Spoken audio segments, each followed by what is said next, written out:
오늘 제가 소개할 기업은 이제 핑거라는 손가락입니다. 손가락.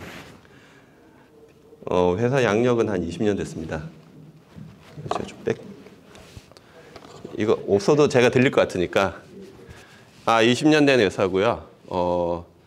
핀테크 쪽의 회사라고 상장을 했는데 핀테크에 대한 용어들이 굉장히 어색할 거라고 생각합니다. 그래서 핑거를 소개하기 전에 또는 제 뒤에 또 강의하시는 분도 계신데 실질적으로 핀테크에 대한 내용에 대해서 좀 영상을 좀 준비를 했어요. 접근을 조금 편하게 하고 어느 정도 편하게 접근돼야지 제가 이제 핑거라는 회사를 소개할 때 좀 편할 수 있을까 해가지고 영상을 하나 준비했어요. 이게 지금 포르쉐 승용차고 뒤에 BMW 승용차하고 지금 사고가 났습니다. Are you okay? Yeah. I'm good. I'm good. So, not you. Listen, I'm going to call my agent. I'm going to get right back to you. Mr. Burton, this is insurable. We received 7 days certificates you were in an accident. Are you injured in any way? I'm not injured, no. Is anyone else injured? I don't believe so. Okay, where's my agent's number? We have pinpointed your location and we are showing your car is not drivable. So we are dispatching an Uber car to take you to your destination. That would be great. I'm pressing 1. English. E-N-G-L-I, English. May I give your coordinates to our appraiser drone to perform the appraisal? Absolutely.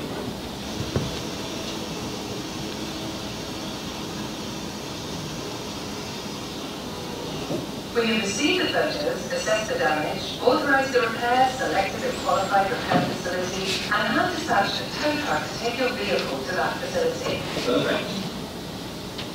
Yes, hi, this is... Yes. Oh. We have looked up the other vehicle's insurance, transmitted the appropriate data to create the claim, and filed the California SR1 accident report. Can you confirm the information is correct on your phone, then hit the accept button? I'll check it right now.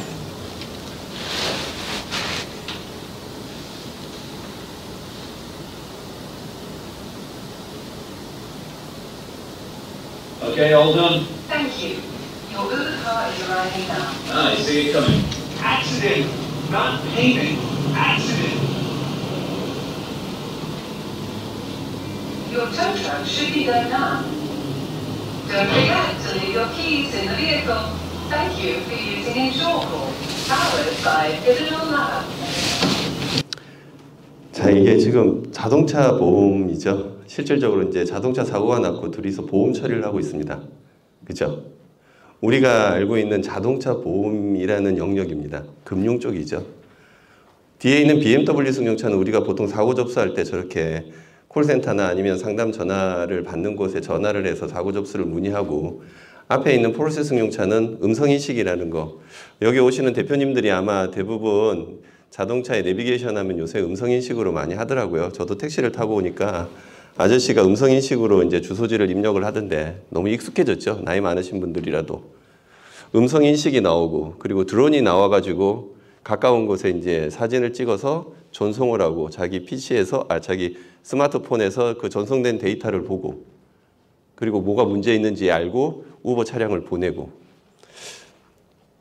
제가 여기서 말씀드리려고 하는 거, D시간도 아마 영향을 있을 거예요. 여기에서 지금 얘기하는 거는 카테고리를 얘기합니다. 둘 다 자동차 보험이에요. 그죠? 우리는 이런 식으로 핀테크를 얘기할 때 금융에 계신 분들은 그게 뭐가 달라? 카카오뱅크, 아까 이제 이주열 교수가 얘기했는데 토스, 뭐가 달라? 원래 은행에서 했던 거야. 증권에서 한 거야. 보험에서 했던 거야. 자, 이걸 카테고리로 얘기하면 그렇게 됩니다. 근데 지금 이 두의 자동차 보험이 같다라고 얘기할 수 있는 분이 있을까요? 이게 달라요.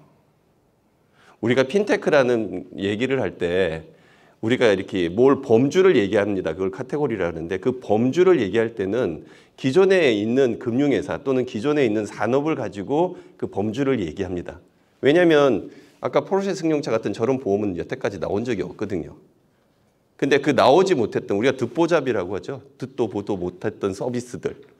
근데 저런 서비스들을 카테고리로 묶으려다 보니까 기존에 있던 거 중심으로 카테고리를 묶게 됩니다.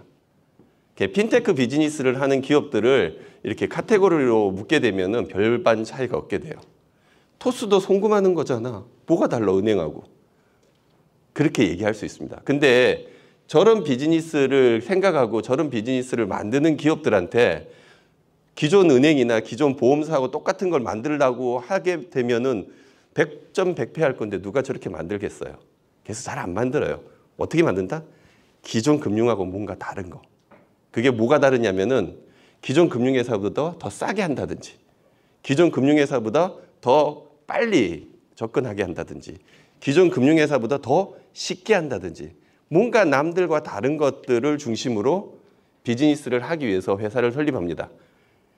제가 우연찮게 우리나라에서 핀테크라는 책을 처음 출간하게 됐어요. 2015년에 이제 핀테크라는 책을 처음 출간할 때 그때 당시에는 우리나라에 핀테크 하는 기업이 거의 없었습니다. 그러다 보니까 해외 쪽, 특히 이제 미국과 유럽 중심에서 금융권에 굉장히 위협을 가하는 기업들이라고 해서 핀테크라는 얘기가 나오고 그런 게 우리나라 금융에도 영향을 미칠 수 있지 않을까라고 해서 관련된 데이터를 조사해서 우리나라에서 이제 핀테크라는 책을 처음 출간했어요. 전체 출간된 내용들의 사례들은 다 외국 사례들입니다. 근데 우리나라의 기업들이 이제 그 이후에 2014년 이후에 굉장히 많은 카카오페이, 카카오뱅크, 뭐 토스 이런 기업들이 굉장히 많이 나오게 됐어요. 지금 현재 우리나라에 지금 등록되어 있는 핀테크 기업은 형식적으로는 한 320개 된다는데 비공식적 우리가 암호화폐나 기타 P2P 대출 이런 기업까지 다 포함하면 500개가 훨씬 넘습니다. 자, 이렇게 500개가 훨씬 넘는 기업들의 비즈니스는 카테고리로 묶게 되면은 별반 차이가 없는데 그 비즈니스를 하고자 하는 기업들, 지금 제가 이제 핑거라는 회사를 나중에 소개할 건데 그런 기업들은 뭐가 좀 달라요. 그래서 그런 기업들이 어떤 기준으로 회사를 창업하는지에 대해서 지인들이 좀 많아서 물어봤어요. 대충 이런 식으로 합니다.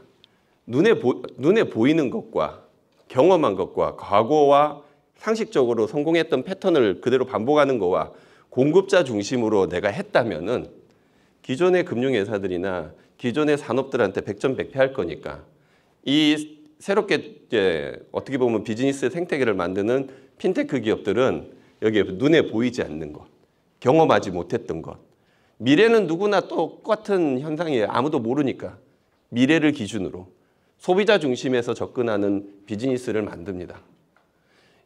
지금 우리나라에 있는 그 아까치 수백 개가 되는 핀테크 기업들은 다 이런 기준 내에서 아까 기존에 있는 산업들 경쟁자의 우위를 지니고 있는 그 금융회사들 같은 경우는 은행, 보험, 증권, 카드 이런 회사들보다 뭔가 달라요.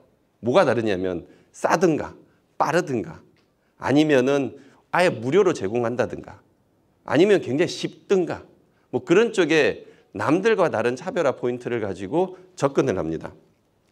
제가 여기 책을 하나 여기 인용을 해봤어요. 디커플링이라는 책이 최근에 이제 서점에 가면 나옵니다. 거기에 저자인 테이세라는 이런 얘기를 합니다. 승자였다가 밀려나는 기업을 방문해 경영자에게 무엇 때문에 당신의 회사가 흔들리고 있다고 생각하는가라고 물었다. 그때 그 기업들의 경영자는 신기술을 갖춘 페이스북, 구글, 에어비앤비, 뭐 넷플릭스 같은 기업들 때문이라고 말했다. 그래서 페이스북 등을 찾아가 어떻게 기존 승자들을 밀어낼 수 있는가라고 물었다. 뜻밖의 답이 되돌아왔다. 소비자들의 바뀌는 행동 양식에 재빨리 대응했을 뿐. 우리가 금융을 생각할 때 항상 워킹인은 한다고 합니다. 워킹인. 금융의 종사자들은 실질적으로 자기가 고객들을 찾아가거나 고객들이 뭘 필요로 하는 거에 대해서 굳이 생각할 필요가 없어요. 왜냐하면 언제든지 고객이 찾아왔으니까. 찾아온 고객들만 대응해도 어떻게 보면 늦은 시간까지 일을 해야 될 수밖에 없었는데 굳이 뭐 고객을 찾아가? 실질적으로 그래서 우리나라 금융권의 많은 종사자들은 본인들이 서비스하는 것들이 굉장히 잘한다고 생각해요. 근데 전혀 그렇지 않죠. 그래서 실질적으로 이런 소비자 중심의 접근에 지금 금융회사들이 하고 있다라고 얘기를 하고 있습니다. 실질적으로 그거에 대해서 이렇게 영국에 이제 서비스업에 대한 만족도 조사한 게 있어요. 아까 이제 슈퍼마켓도 서비스고 금융도 서비스인데 이 서비스에 대한 만족도가 이렇게 나옵니다. 슈퍼마켓 같은 서비스가 더 만족도가 높게 나와요. 아마 대충 그렇게 느꼈을 거예요. 뭐 소비자들이 먹는 걸 더 좋아할 수도 있고 진짜 슈퍼마켓이나 마트에서 서비스를 잘할 수도 있습니다. 근데 실질적인 차이는 감사에 대한 리워드예요. 무슨 말이냐면 금융회사의 종사자들은 굳이 감사할 이유를 못 느끼는 거죠. 근데 슈퍼마켓이나 요새 최근에 이제 유통점에서 얘기할 때 이런 리워드, 아까 같이 할인 쿠폰이나 어떤 감사에 대한 리워드가 슈퍼마켓은 기본적으로 한 38% 정도 진행하는 반면에 은행은 정말 돈 많은 BBIP 정도에 대한 고객들 정도만 그런 쪽에 대한 서비스를 진행한다고 합니다. 근데 진짜 맞는지에 대해서 미국 쪽의 설문조사 쪽도 한번 갖고 와 보면은 역시 마찬가지입니다. 은행한테 바라는 것 자체가 어떤 리워드에 대한 내용을 얘기합니다. 더불어 언제 어디서나 이렇게 은행을 원하는 것들은 당연하다고 생각해요, 이제는. 근데 이제 밑에 보면은 심의 as a person이라고 해서 소비자들은 자기를 좀 봐달라고 얘기를 합니다. 관심을 좀 봐달라고 얘기하고 있는데 지금의 금융권, 어떻게 보면 지금의 산업체의 강자들은 그거에 대해서 좀 안이하게 대처합니다. 그러면 새롭게 아까 같이 핀테크 기업이나 아니면 새로운 쪽에 듣보잡하는 비즈니스를 갖고 계신 분들은 제일 우선적으로 생각하는 게 우리 소비자들이, 우리가 대상이 되는 고객이 뭘 생각하는지, 그들이 뭘 원하는지에 대한 것들을 접근을 하게 됩니다. 실질적으로 IBM에서 조사한 것도 보면은 이런 갭이 굉장히 많이 차이 납니다. 금융 쪽을 제가 중심으로 얘기를 할 수밖에 없는데 리테일 뱅킹이라고 할 수 있는 우리가 이제 소매 금융, 그러니까 여러분들의 개인 계좌를 갖고 있고 그 계좌에서 돈을 쓰고 보내는 이런 걸 소매 금융. 여긴 CEO들이니까 이제 기업 금융도 있는데 이런 소매 금융 쪽에서 나는 좀 서비스를 잘한다라고 하는 게 62%나 차지합니다. 이거 누가 평가한 거냐면은 이 서비스를 직접 행하는 은행 같은 경우는 은행원, 보험 같은 경우는 보험 설계사나 이런 분들이 자기가 자기 자신의 평가를 할 때 나름대로 괜찮다라고 얘기하고 있고 그거를 받은 고객은 하긴 한 것 같은데 근데 이게 돈이 관계되는 자산관리 쪽의 영역으로 넘어가면은 최상의 고객을 경험했다는 게 57%는 금융업 종사자들이 이렇게 평가한데 그거에 대한 서비스를 받은 고객은 한 거 맞아? 라고 얘기합니다. 여기에 보면 정확도, 적시성, 일관성, 개인화, 셀프 서비스 뺀 나머지, 셀프 서비스를 뺀 나머지에 대해서 갭이 굉장히 많다는 걸 볼 수 있어요. 무슨 갭이죠? 아까 같이 금융권, 특히 기존 산업의 강자라고 생각하시면 됩니다. 기존 산업의 강자들은 실질적으로 워킹인 고객만 응대하는 것만으로도 정신없기 때문에 굳이 소비자 관점에서 뭘 접근해야 될 이유를 잘 못 느껴요. 잘 못 느끼다 보니까 변화 관리에 대해서 굉장히 둔감합니다. 근데 지금 소비자들은 자기를 봐달라고 계속 아우성을 치고 있으니 이 아우성을 치는 거에 대해서 누가 반응을 해요. 그게 이제 실질적으로 패러다임을 바꾸게 됩니다. 지금 은행에 대해서 이제 책을 쓸 때 이제 작업을 했던 건데 은행은 우리가 다 알다시피 지점을 중심으로 해서 9시에 출근해서 6시에 퇴근을 합니다. 그 나머지 시간에 금융에 대한 서비스를 지원하기 위해서 은행은 ATM 기기를 설치해서 언제 어디서나 현금을 찾을 수 있게끔 만들고 공휴일이나 시간외적인 그 서비스를 받고 싶어서 컨택센터 같은 고객센터를 만들어서 응대를 합니다. 어느 날 인터넷이 보급되면서 인터넷 뱅킹을 만들고 모바일이라는 스마트폰이 보급되면서 스마트 뱅킹을 만들고 최근에는 이제 웨어러블 디바이스라고 해가지고 손목 밴드에서 뱅킹 서비스를 하는 것까지도 만들고 있습니다. 어떻게 됐죠, 근데? 이 만든 걸 가지고 금융회사 종사자들은 우리 고객들한테 우리가 이런 거 만들었으니까 좀 설치해 주세요. 아니면 이거 깔면 되게 편할 겁니다라고 해서 이렇게 프로모션 같은 거 하죠. 깔기 싫은 사람한테도 억지로 이제 휴대폰을 뺏어서 깔기도 하더라고요. 농협은행 같은 거 보니까. 근데 어떻게 됐죠? 이제 결과를 얘기하면은 어떻게 됐냐면은 여기서 면대면이라는 소위 말해서 대면 거래가 거의 없어지게 됩니다. 무슨 말이냐면은 지금 여기 계신 대표님들도 마찬가지겠지만 금융 업무를 누가 은행 가서 지점 가서 하는 사람이 거의 없을 겁니다.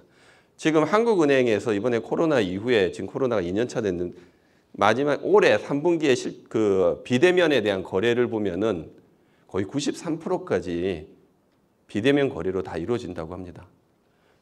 카카오뱅크나 이번에 토스뱅크 같은 경우가 기본적으로 지점이 전혀 없습니다. 지점이 전혀 없는 상태에서 모바일로 모든 금융 거래에 대해서 거의 100% 다 끝냅니다. 우리가 과거에 전세자금 대출을 받기 위해서 굉장히 많은 서류들을 제출했고 그 서류를 제출하기 위해서 언더라이팅이라는 심사 영역을 갖고 계신 분한테 뭔가 검사를 받는 거였다면은 어느 날 카카오뱅크 같은 지점도 없는 회사가 온라인 특히 모바일로 이렇게 뭔가 처리되는데 서류도 버튼 하나로 다 갈 수 있게끔 만들고 거기에 1억 이상의 돈을 단 10분도 안 된 시간 내에 내 계좌에 꽂히게 만들고 있습니다. 왜 그렇게 됐죠? 은행이 그렇게 만들어줬죠. 은행이 아까 같이 지점을 중심으로 다양한 IT 기반으로 고객 서비스를 응대했고 그 서비스를 고객들이 이제 수용을 하게 되면서 실질적으로 은행에 굳이 갈 필요가 없게끔 된 거죠. 그게 은행만 그런 게 아니라 저 같은 경우는 주변에 금융권의 종사자들이 친구가 많습니다. 우리가 관행이라고 해요. 금융은 내가 귀찮아서 아니면 내 친구가 또 내 가족이 어느 금융회사에 다니니까 그냥 의무적으로 내가 거기 가입을 하게 되는 경우 저도 그랬습니다. 저도 제 친구가 모 D손해보험사에 가입 공채로 들어가서 그쪽에 자동차 보험을 거의 10년 동안 했어요.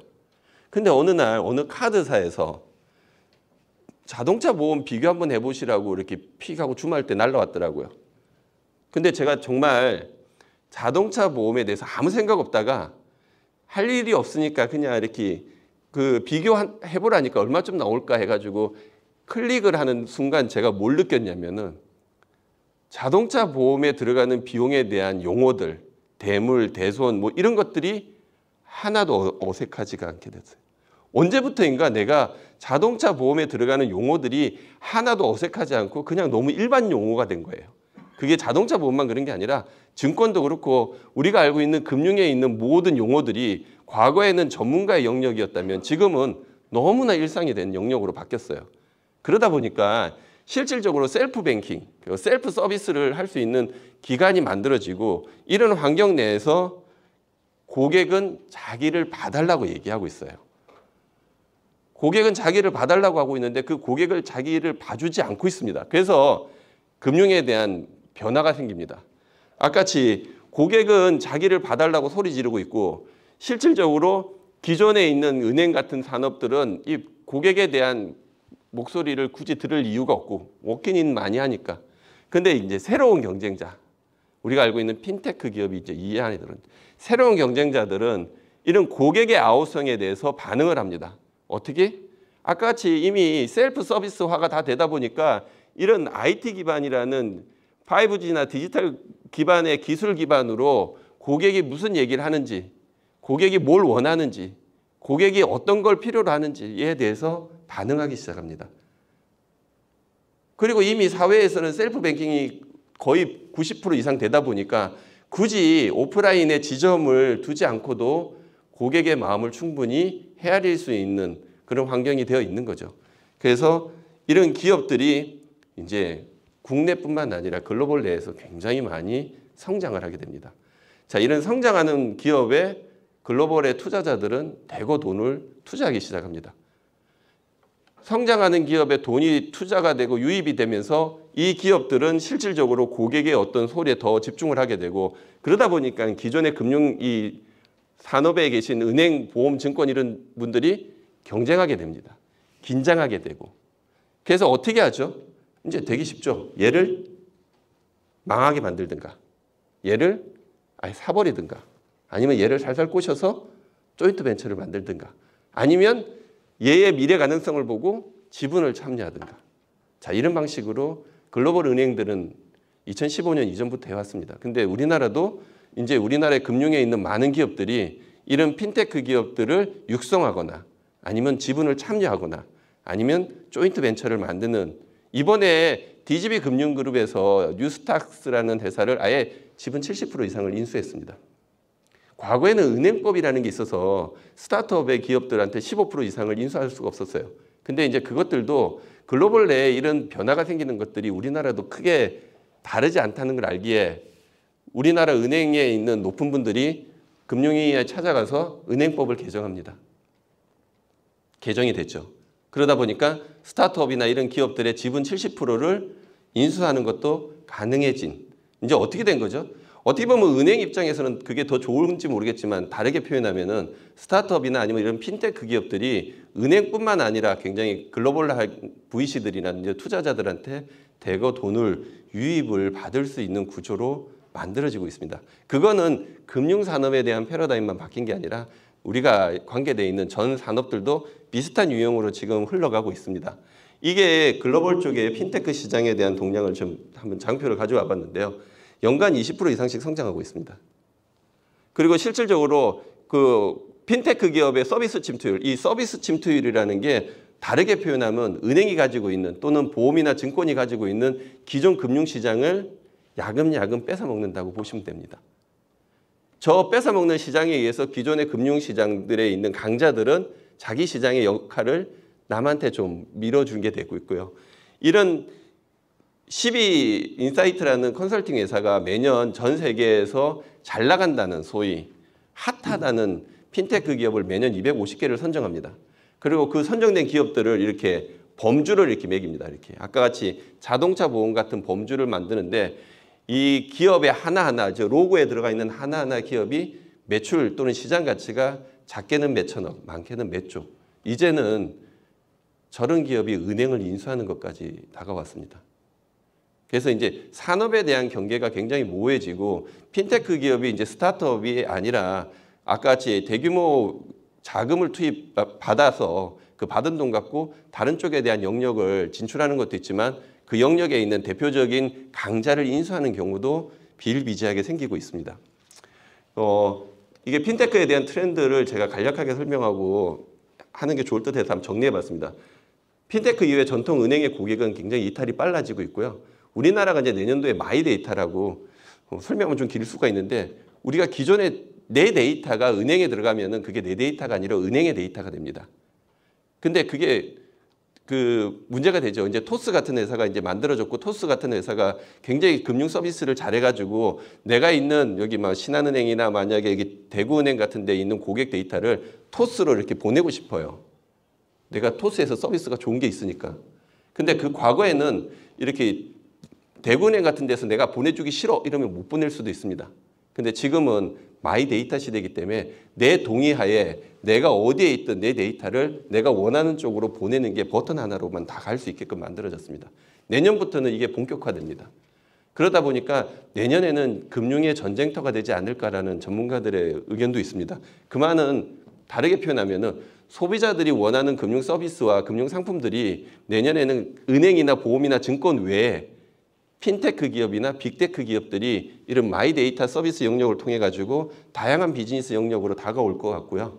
이런 아까같이 투자가 굉장히 많이 활성화되고 인수합병이 증가되고 있고 우리가 플랫폼 기반이라는 기업들 지금 뭐 네이버나 카카오가 대표적인 건데 그런 기업들이 우리나라에서는 네이버 카카오지만은 미국으로 넘어가면은 구글, 아마존, 애플 뭐 이런 기업들이 됩니다. 중국 같은 경우는 알리바바, 텐센트 같은데 알리바바에 기본적으로 가장 돈을 많이 버는 게 전자상거래 쪽이죠. 근데 그 두 번째로 많이 버는 게 보면은 알리바바의 금융그룹인 엔트파이낸셜이라는 금융그룹이 돈을 되게 많이 벌고 있습니다.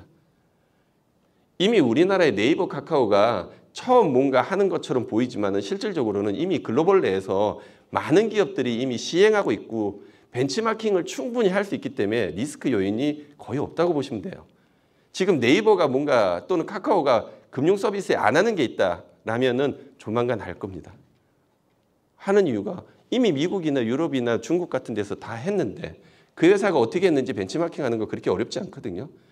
사전에 대한 리스크 헤지를 글로벌 통해서 충분히 경험을 하고 그걸 벤치마킹을 통해서 우리나라에 어떤 서비스를 적용할 때 글로벌 내에 있는 VC들이 앞전에 성공 모델을 봤기 때문에 카카오나 네이버에서 이렇게 진행하는 것들에 대한 투자가 또 연계가 됩니다. 자, 이런 구조로 넘어가다 보니까 실질적으로 핀테크 내에서의 서비스를 확장하는 것들이 우리나라에 있는 기존 금융회사들이 두려워하기 시작하는 것도 이런 맥락이라고 보시면 됩니다. 더불어 정부는 이런 관련된 규제들을 완화시킵니다. 가장 완화의 대표적인 게 핀테크의 스타트업들은 기존의 금융회사들이 가지고 있는 고객, 우리가 이제 신용 등급으로 하면 1등급부터 10등급 이런 등급의 고객을 처음으로 대상을 하지 않습니다. 신용 등급이 없는 고객, 뭐 학생, 주부, 그리고 군인 이런 분들도 금융에 대한 서비스를 받아야 됩니다. 당연히 국민으로서. 근데 지금에 있는 우리나라의 법률상에서는 그런 분들한테 뭔가 금융 서비스를 제공할 수가 없어요. 근데 정부를 대상으로 핀테크 기업들이 얘기합니다. 우리는 그런 분들한테 금융 서비스를 제공을 하기 위해서 대한신용평가라는 것들을 만들고 대한신용평가 모델을 만들기 위해서 이분이 가지고 있는 핸드폰, 이분이 가지고 있는 SNS, 이 사람이 지금 그 통신사 이런 것들에 대한 평가 모델을 적용해 가지고 금융 서비스를 제공을 한다니까 정부 입장에서는 와인하신 거죠. 당연히 관련된 규제가 있으면 풀어주고 관련된 뭔가가 문제가 있으면 샌드박스 같은 걸 만들어서 그 안에서 테스트 해보게끔 해줍니다. 이거는 우리나라만 그런 게 아니라 이미 글로벌하게 전 유럽이나 미국이나 이런 데서도 관련된 규제는 점점점 완화되다 보니까 관련된 기업은 더 많아진다고 보면 되고요. 특히 코로나로 인해서 실질적으로 이제 사회적 거리두기가 전개가 되고 있고 여러분 지금 대표님들 그 스마트폰에 깔려져 있는 앱 비즈니스 시대가 된 겁니다. 여기 대표님들한테 깔려져 있지 않는 앱이라면은 그 앱에 만든 회사라면은 굉장히 시급한 위기감을 느끼게 됩니다. 그래서 내가 선택받을 수 있게끔 관련된 어떤 비즈니스에 대한 영역을 높이는 것뿐만 아니라 거기에 관련된 광고나 프로모션 같은 것들도 적극적으로 하게 됩니다. 근데 과연 우리나라의 기존 강자들, 은행은 이제 금융권에서는 은행 같은 그런 강자들이 과연 그런 노력을 할 건지에 대해서는 약간 이제 의구심이 좀 있죠. 아까 같이 이제 지금 보면 2020년 기준 전 세계 유니콘 610개 중에 94개가 핀테크 기업입니다. 그리고 기업 가치가 어마무시하죠. 유니콘 기업들 중에 가장 큰 부분이 아까 같이 국내 비대면 거래의 93% 차지하고 18% 정도가 이런 핀테크 기업들이 가장 어떻게 보면 전 세계적으로 각광을 받고 있는 것뿐만 아니라 실질적으로 VC들한테 돈이 쏠린다고 보시면 돼요. 이거는 저 같은 경우는 지금 한국과 베트남 두 군데에서 법인을 갖고 있는데 베트남에서도 지금 코로나 덕분에 과거에 우리가 지점에 가서 무조건 자필 서명을 해야 됐거든요. 근데 코로나로 인해서 지점을 갈 수가 없어요.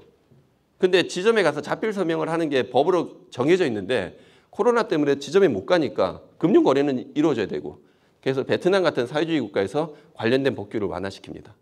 그래서 비대면에 자필 서명을 할 수 있는 전자금융 서명을 할 수 있게끔 만들어줍니다.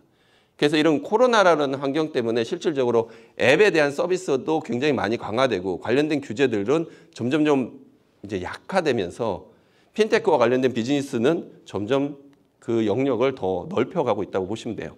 이게 이제 대표적으로 차임, 그랩 이런 회사들을 이제 했는데 가치가 아까 어마무시합니다.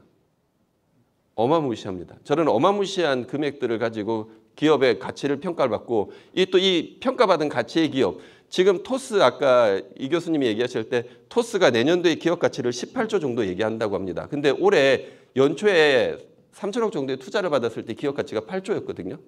단순히 1년밖에 안 됐는데 지금 10조가 더 늘어났습니다. 무슨 말이냐면은 이런 큰 기업들이 실질적으로 큰 기업들이 지금 성장할 때 이 기업 가치는 더 높아지고 있다는 거 보시면 되고요. 리스크 부분에서도 글로벌 쪽에 돈을 가지고 있는 투자자들이 이런 쪽에 고객을 확보하고 그 고객을 충분히 이렇게 코킹한 이런 기업들한테 더 많은 돈들이 더 투자가 되고 있는 현상이 보입니다. 아까 같이 이제 우리나라 정부도 관련된 규제들을 계속 완화시켜서 금융권의 경쟁을 유발시킵니다. 그 경쟁이 유발되는 건 결국 어떤 거냐면은 아까 같이 금융의 사각지대에 계신 분들한테 금융의 혜택을 제공할 수 있을 뿐만 아니라 금융의 지금 고객들이 굉장히 단순한 어떤 서비스 받는 것들을 경쟁을 통해서 더 많은 서비스를 제공할 수 있게끔 관련된 규제들을 계속 완화시켜주고 있고 그래서 이제 제가 이제 핑거가 지금 계열사가 좀 많아지면서 핑거가 굉장히 이렇게 키워드를 오래 둔 게 협력, 데이터, 빅테크, 플랫폼 이런 것들을 두고 핑거 같은 경우는 여기에 실질적으로 B2C 고객들한테 토스처럼 이렇게 서비스하는 게 아니라 그런 토스나 카카오뱅크가 실질적으로 돌아가는데 고객을 이렇게 확보해가지고 고객이 뭔가 혜택을 볼 수 있는 뒷단의 기술을 제공하는 회사입니다. 뒷단의 기술을 제공해서 실질적으로 토스나 카카오뱅크나 다른 신한은행이나 이런 은행들이 더 많은 고객을 끌면 끌수록 뒤에서 숨어있는, 어떻게 보면 숨어있는 IT 회사라고 보시면 됩니다. 그분들이 카카오가 더 많은 고객을 유입시키고 더 많은 대출을 일으키고 더 많은 조회가 이루어질 때마다 핑거에 관련된 계열사가 거기에 엔진이 탑재돼서 어느 정도의 수수료를 받는 그런 쪽의 비즈니스들을 핑거가 지금 전개하고 있습니다. 그래서 지금 핑거는 아까 같이 기술을 기반으로 하는 서비스고요. 뒤에는 좀 더 자세히 이야기했는데 지금 핑거가 하고 있는 쪽에 뱅킹, 지급결제, 송금, 자산관리, 마이데이터, 보이스피싱, 불안전 판매 방지 이런 것들에 대한 기술을 가지고 있습니다. 그런데 저 기술을 가지고 직접 고객들한테 전개하는 거는 핑거가 하는 게 아니라 지금 시중 은행들, 신한은행, 국민은행, 뭐 농협은행, 뭐 이런 대구은행, 부산은행 같은 그런 은행들이 핑거의 기술을 지원받아서 대국민 서비스를 하고 있고요. 카카오뱅크나 뭐 토스 같은 쪽에 서비스하는 것들도 실질적으로 이런 기술 기반의 핑거가 기술을 제공해서 거기에 대한 수수료를 받는 모델로 이루어지고 있습니다. 그래서 핑거에 대해서 이제 핑거는 좀 오래됐습니다. 2000년에 설립됐으니까 지금 21년 차가 됐습니다. 21년 차가 되면서 올해 2021년도 1월 달에 상장을 했고요.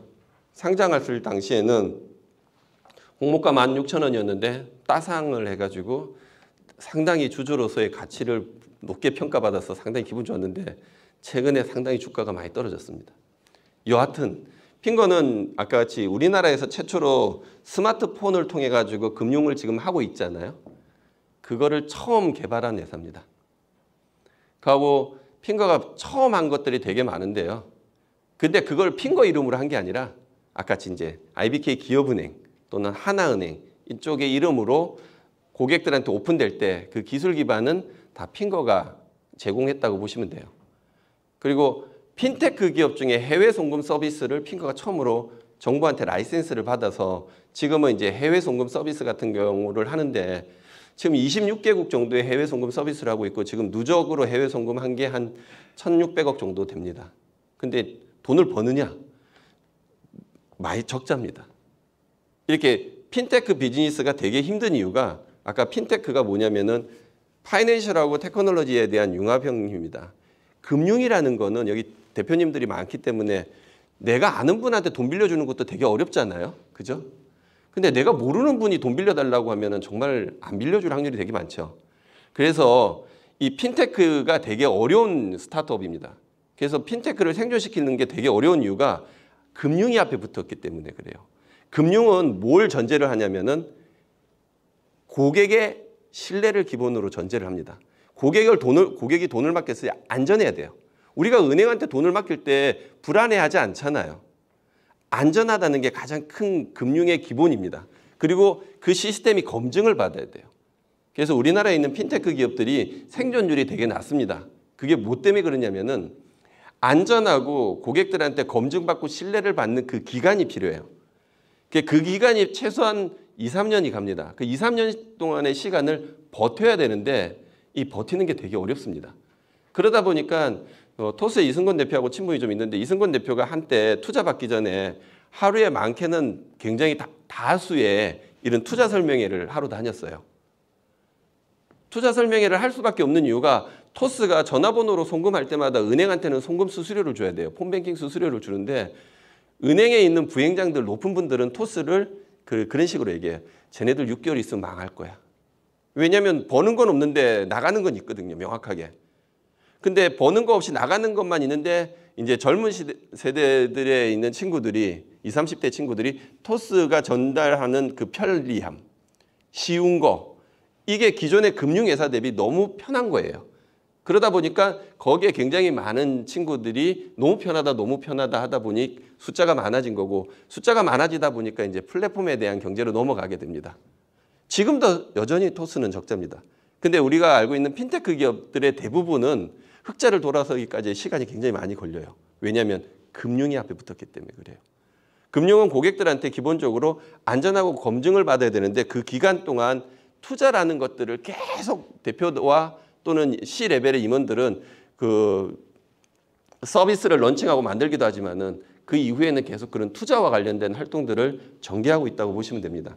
핑거도 실질적으로 그런 대국민들 또는 대고객들한테 B2C로 서비스할 쪽에 그런 돈이 없었어요. 초기에는. 그래서 실질적으로 개발자가 많다 보니까 금융회사가 원하는 쪽의 개발들을 주로 해왔습니다. 아까 스마트 뱅킹 앱을 만들고 지금도 굉장히 많은 금융 쪽의 서비스들을 전개하고 있다가 돈이 잘 흘러가야 되는데 돈이 굳어져서 실질적으로 투자라는 관점에 대해서 이제 VC들한테 접근한 게 2015년이에요. 근데 VC들이 그런 얘기를 하더라고요. 이렇게 개발하는 회사들한테 누가 투자를 하냐고. 그래서 아까 이제 제가 책을 쓴 시점에 2014년이었는데 글로벌하게 굉장히 잘 나가는 핀테크 비즈니스 모델을 핑거에 접목하기 시작했어요. 그리고 VC들은 이런 글로벌하게 잘 나가는 것들에 대해서 계열사를 만들고 이 계열사한테 투자를 하려다 보니까 매출도 없으니까 너무 불안한 거예요. 그러다 보니까 다시 핑거로 돌아와가지고 너네는 그래도 은행권이 고객이니까 안전하게 돈은 많이 못 벌어도 손해볼 일은 없을 거니 네가 돈을 투자를 받으면 그 돈 갖고 너네 지금 계열사들한테 투자를 할 수 있게끔 계약을 체결합니다.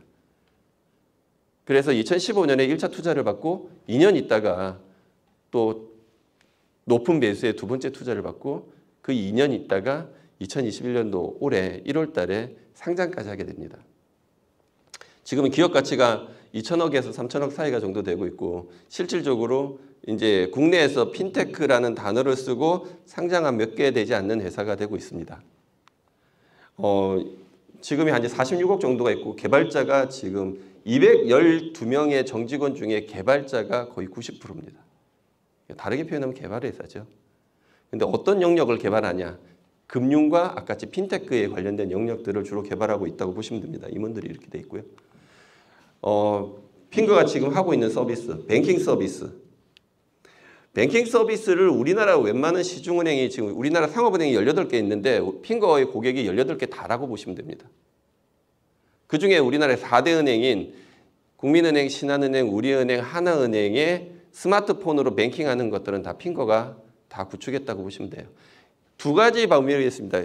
아까같이 소매금융 쪽에 개인들이 쓰는 뭐 신한은행 소울을 쓴다든지 이런 것들은 당연히 핑거가 거의 100% 지금 차지하고 있고요. 기업 뱅킹이라고 있어요. 지금 CEO분들이 이제 자금과 관련돼 있는 기업 뱅킹에서도 과거에는 웨캐시라는 회사의 경쟁자가 굳건한 강자가 있었는데 웨캐시가 상장을 하면서 그 기업 뱅킹이나 이런 것들 안 한다고 해서 대안이 없어서 핑거가 지금은 소매금융과 기업금융 쪽에 많은 고객사, 특히 은행 고객사들을 가져가고 있고요.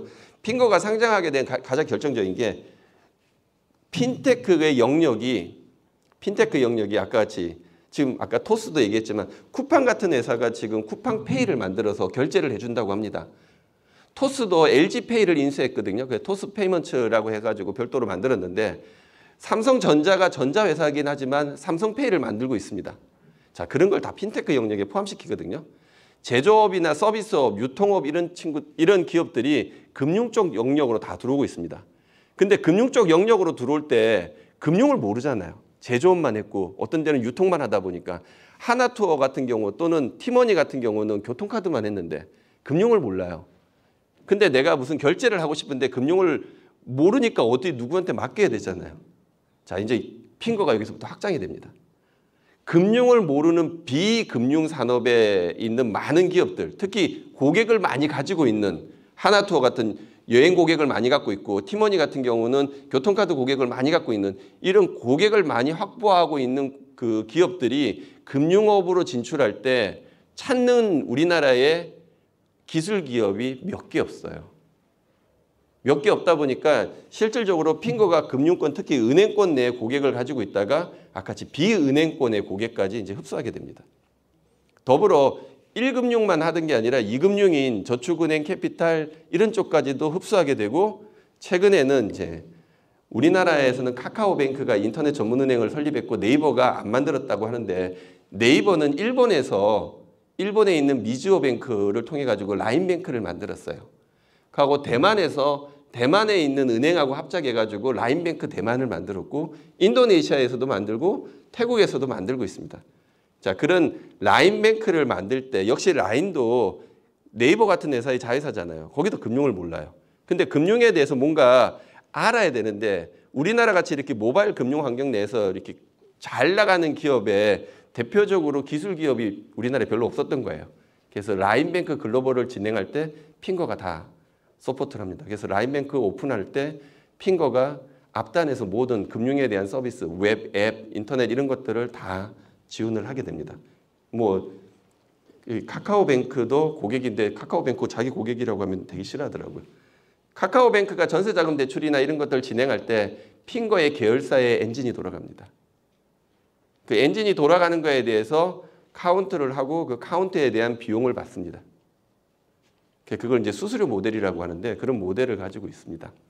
그래서 현재는 은행, 카드, 저축은행, 인터넷 은행, 비금융사까지 고객사를 확보했고 앞으로 이 고객사들은 더 많아질 거라고 생각이 됩니다. 왜냐하면 핀테크는 아까 같이 제조업이나 서비스업이나 유통업이나 또는 다른 기업에서도 금융으로 언제든지 넘어올 수 있는 환경적인 것들이 다 열려 있거든요. 근데 금융을 모르기 때문에 금융을 아는 은행한테 맡길 수는 없잖아요. 금융을 아는 뭐 쿠팡이나 뭐 아니면 최근에 있는 뭐 토스나 이런 데다 맡길 수는 없을 거예요. 그런 기술 기업을 찾을 때 핑거가 굉장히 많은 쪽에 포커스가 맞춰져 있고 되게 많은 쪽의 기술 기반, 인공지능과 관련된 기술 기반, 그리고 블록체인 기술 기반, 뭐 이런 쪽에 대한 내용들을 자기 기술로서 다 가지고 있어요. 자기 기술로 갖고 있다 보니까 이 자기 기술로 가지고 있는 것들이 금융권, 은행 고객과 비은행 고객, 제2의 은행, 그리고 비금융권 고객까지도 흡수하고 있습니다. 관련된 내용에 대해서 수수료 모델을 만들어서 아까 같이 지금 자금 관리, 수금 관리 쪽, 그리고 송금 결제, 여기 데이터 중계, 그리고 클라우드 쪽까지 자체적인 기술력을 통해 가지고 아까 같이 굉장히 매출에 대한 영향력을 높이고 있고요. 상장 전인 작년까지의 매출이 뒤에도 있지만은 대략 한 600억 정도인데 올해 지금 매출 예상이 지금 한 1000억 정도 되거든요. 이렇게 많이 이렇게 올라간 이유는 시장에 대한 변화라고 보시면 돼요. 아까 같이 우리가 그 앞전에 핑거가 기본적으로 은행을 중심으로 하는 금융 서비스를 제공했다면은 지금 굉장히 많은 산업들이 변하면서 비금융권에 있는 기업들이 금융으로 넘어오다 보니까 핑거가 그거에 대한 많은 영역을 지금 지원해주고 있다고 보시면 됩니다. 이 장표를 지금 뜬금없이 하나 더 넣어봤는데요. 2015년 기준으로 시장 가치를 100으로 뒀을 때 2021년 현재 시장 가치 100보다 떨어진 기업들은 보면은 은행들이에요. 바클레이도 은행이고 HSBC도 은행이고 알리안츠는 보험이고 뱅크 오브 아메리카는 미국 내 은행이고 DBS는 싱가포르 은행입니다. 그러니까 어떻게 보면 2015년이면 6년 전이잖아요. 6년 전에 우리가 알고 있는 글로벌 은행들이 6년이라는 시간이 지났는데 실질적으로 기업 가치는 그렇게 크게 올라가지도 않았을 뿐만 아니라 오히려 반으로 떨어진 기업도 있습니다. 근데 57배가 올라간 기업이 있어요. 이제 스포티파이나 페이팔, 텐센트 이런 기업들은 우리가 알고 있는 플랫폼 프로바이더라고 얘기는 하는데 여기서 그 핀테크의 어떤 영역으로 얘기할 수 있습니다. 저런 기업들이 실질적으로 6년 전에는 100이었는데 지금은 57배를 성장하다 보니까 지금의 우리나라 금융회사들, 특히 은행을 중심으로 우리도 플랫폼을 만들겠어. 우리가 가지고 있는 고객들을 대상으로 플랫폼 서비스를 하겠어 라고 얘기합니다. 근데 앞전에 제가 설명했듯이 기존의 금융회사들은 워킹인 고객들만 주로 하다 보니까 고객의 변하는 마인드에 대해서 실질적으로 대응하는 게 좀 떨어지고 있습니다. 이런 떨어지는 기업들이 경쟁력이 과연 플랫폼 기업, 네이버, 카카오 또는 최근에 이제 부각되고 있는 토스나 쿠팡 같은 기업들하고 경쟁을 했을 때 과연 어느 정도의 승산이 있을지에 대해서는 의구심이 많습니다. 그래서 핑거는 지금 현재 보면은 아까 얘기해 보면 국민은행, 기업은행, 농협은행, 신한은행, 우리은행, 하나은행, 광주은행만 봤는데 과거에는 핑거가 몇 개 없었는데 지금은 다 현재 핑거가 다 레퍼런스를 갖고 있고요. 이렇게 뭐 저축은행 거의 대부분 이런 것들에 이렇게 보면은 스마트 금융이라고 하는데 이런 금융 플랫폼에서 지금 굉장히 많은 선점을 하고 있고요.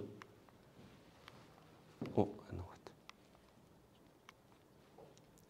지금 안 넘어가요.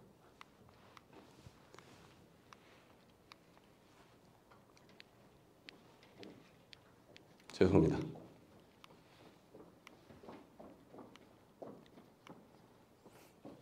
핑거의 고객 중에 좀 되게 특이한 게 팀원이 국민연금, 사학연금 이런 고객들이 있거든요.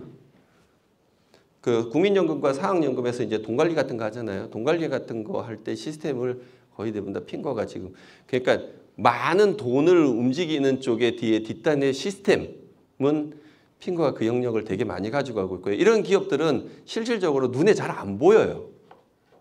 우리가 알 수 있는 토스 같은 경우는 눈에 막 띄는데 가고 언론도 노출도 많이 돼 있고 근데 우리나라뿐만 아니라 글로벌하게도 이런 핑거하고 유사한 IT 기업들은 그러니까 이 보이지 않는 뱅킹이라고 저는 표현하거든요. 인비지블 뱅크라고 하는 은행이 돌아갈 때 은행이 돌아갈 수 있게끔 만들어주는 시스템을 제공하는 그 기업들은 처음에는 부각되지 않는데 나중에는 천천히 부각이 돼요.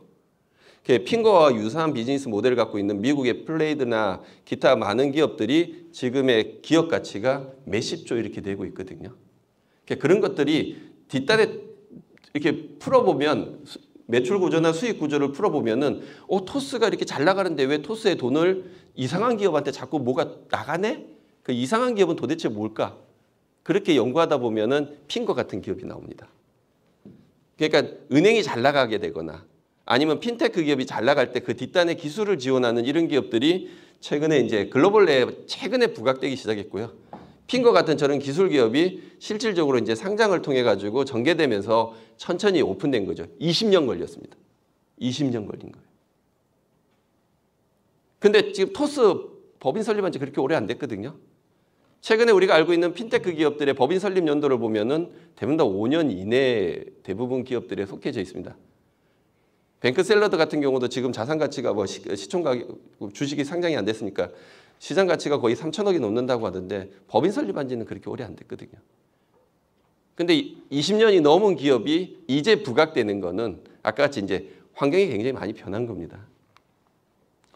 그래서 핑거는 자체적으로 우리가 ABCD라는 형태를 띠고 있는 기술을 갖고 있는데 인공지능 쪽 기술 이게 다 관련 우리나라에서 이게 명품 감정하는 거를 인공지능으로 하는 거를 핑거가 하고 있습니다. 블록체인 기술 그리고 클라우드 기술과 데이터 쪽의 기술 원래 핑거가 시작할 때 데이터 스크래핑이라는 기술을 갖고 법인 설립을 했으니까 이런 ABCD 기술을 가지고 핑거는 다양한 금융 서비스 영역으로 지금 전개를 하고 있습니다. 그 내부적인 어떤 기업도 다양하게 그 약간 스타트업 같은 형태로 핑거는 지금 계열사가 한 10개 정도 됩니다.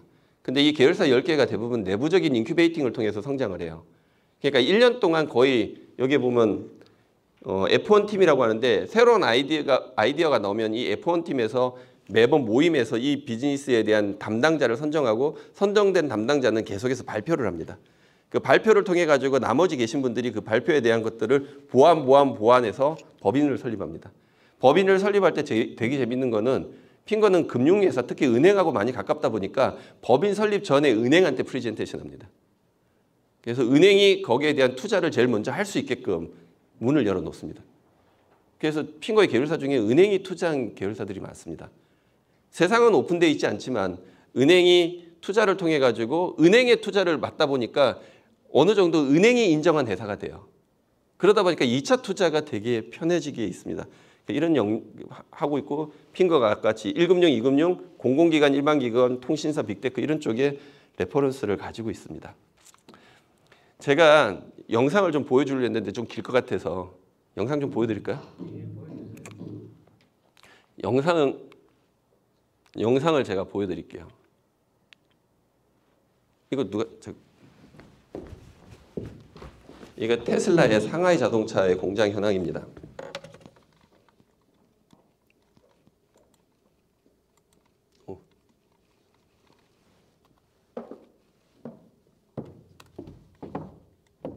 플레이가 안 되나? 플레이가 안 된다. 상하이 공장의 그 테슬라의 공장을 보면은 자동차를 막 찍어내듯이 만듭니다. 그러니까 테슬라의 알렌 머스크가 얘기해요.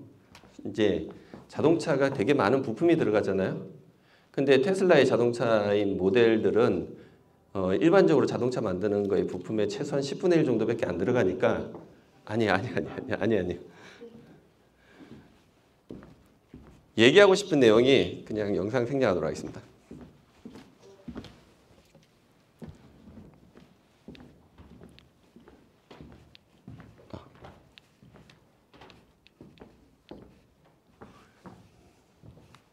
얘기하고 싶은 게 이거예요. 테슬라 공장에 사람 대신 로봇을 투입한 이유는 간단하다. 사람을 투입하면 공장 생산 공정이 인간의 속도로 떨어져야 하기 때문에 그래서 미래는 기계의 속도로 은행이 변할 것이라고 얘기합니다. 아까같이 기계가 만드는 거와 인간이 적응해서 만드는 것들에 대한 속도 차이는 굉장히 명확하게 차이 납니다. 그래서 인간이 할 수 있는 것들보다는 기계가 할 수 있는 걸 통해 가지고 더 많은 것들을 하다 보니까 기술이 실질적으로 은행에 대한 변화에 대한 영향은 지금 엄청나게 주고 있다고 보시면 됩니다. 자, 그런 기술에 대한 영향을 받는 그 금융회사들, 핀테크 기업들 이런 것들이 여기 계신 분들에 대한 영향, 여러분들이 그걸 그대로 인식하게 될 겁니다. 승자들. 아까같이 핀테크의 비즈니스 모델을 가지고 있는 기업들은 지점이라는 게 없어요. 대부분 다 모바일이나 여러분들이 가지고 있는 손안에 있는 모든 것들로서 서비스를 하다 보니까 실질적으로 더 나은 기술과 더 빠른 기술들이 계속해서 나오게 될 겁니다. 더불어 그 여러분들이 가지고 있는 모든 어떤 데이터들이 수집돼서 데이터 분석을 통해 가지고 여러분 개개인한테 맞춤형 쪽의 서비스들이 제공이 될 확률이 되게 높아집니다. 선택권이 여러분들한테 되게 많아진 거죠.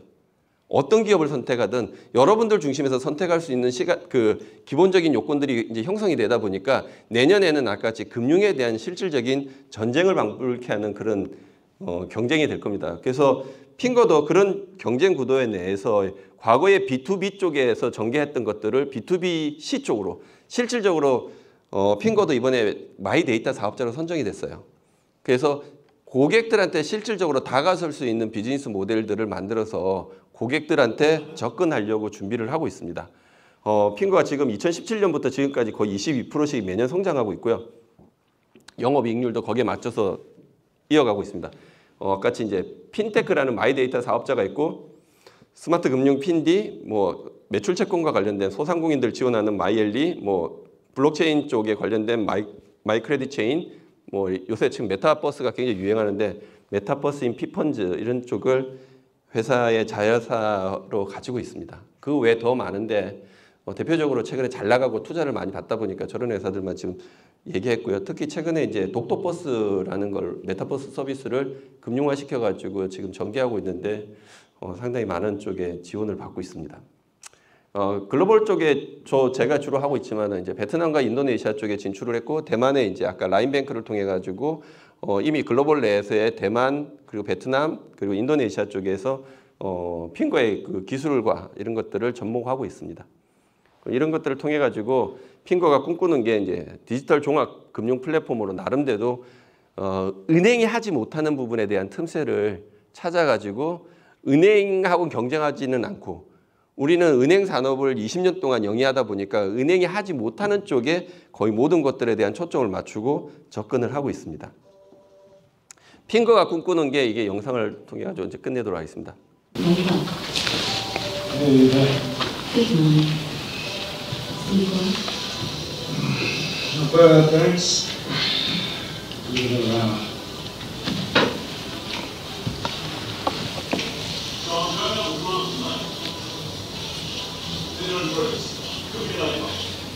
Don't forget, the last train's at 10:45. You can film the Russian immediately. As you see, John, it's your dad's birthday next week. Would you like me to give you gift ideas to choose from? yeah, thanks. Something nice. Leather bag. You know, sort of really nice. I was thinking about 150, 200. Perfect. I see Compass is a bit of a bashing overnight. Yes. Oil rose 0.5%, so I rebalanced your portfolio. I'll reassess when the market's open. Maybe keep an eye on gold too. I'm on it. Oh, yeah, I got a message. Already taken care of, John. I've increased your monthly contributions by 3% and transferred £10,000 from your ISA. Great, thanks. 저게는 은행에 상담원도 없고 지점에 텔러도 없고 아무도 없죠. 아예 사람 자체가 없죠. 자, 이 사람 자체가 없는데 나한테 너무나 나를 잘 알고 있어요. 그죠? 우리는 이미 여기 있는 대표님들 포함해가지고 내 정보들은 이미 누군가에 의해서 분석되고 있고 내가 원하는 거, 내가 좋아하는 거, 내가 즐겨 찾는 거, 내가 주로 먹는 것까지 이미 다 알고 있는 그런 빅데이터 시대입니다. 자, 어떻게 접근할 건가에 대해서는 많은 기업들이 거기에 대한 해답을 내놓을 듯한데 핑거에서 그 모토가 되는 게 현재 개인이 좀 더 풍요로운 삶을 살 수 있게끔 핑거가 작은 힘을 보태려고 노력을 하고 있습니다. 그래서 핑거는 지금 은행 창구에서 메타버스 시대까지 가는 데 있어서 기술 기반들을 제공해서 실질적으로 이 기술은 기존의 금융회사들을 통해 가지고 서비스를 유발시키고 있고 나름대로 핑거가 독자적인 비즈니스 모델을 만들어서 대고객들이 어떤 것들을 원하는지에 대해서 접근하려고 하고 있습니다. 그래서 핑거는 실질적으로 이렇게 플랫폼과 솔루션을 통해 가지고 이원화시켜서 한쪽은 기존 금융회사들을 바라보고 안정적입니다. 이게. 한쪽은 나름대로의 틈을 찾아가지고 거기에 대해서 나름의 어떤 고객을 찾고 그 고객한테 서비스할 수 있는 것들을 계속해서 연구개발을 하고 있다고 보시면 됩니다.